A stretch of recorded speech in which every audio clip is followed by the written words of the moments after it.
Snaptroid.vmp is gaining attention fast with bold promises to unlock private Snapchat content like best friends lists, full chat histories, and even the heavily protected "my eyes only snaps, but is it too good to be true?"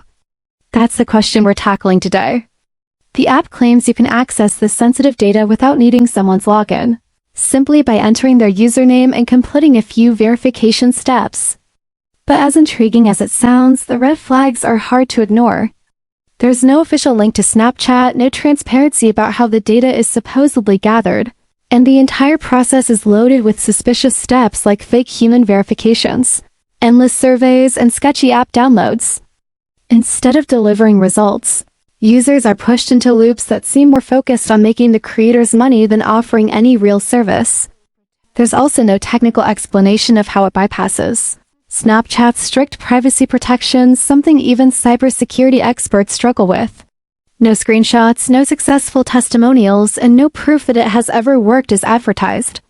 While the site might look polished, the lack of credibility and the potential risk to your device and personal info should not be ignored. So, while Snaptroid markets itself as a powerful and anonymous Snapchat spying tool, in reality it looks a lot more like a scam designed to exploit curiosity and desperation.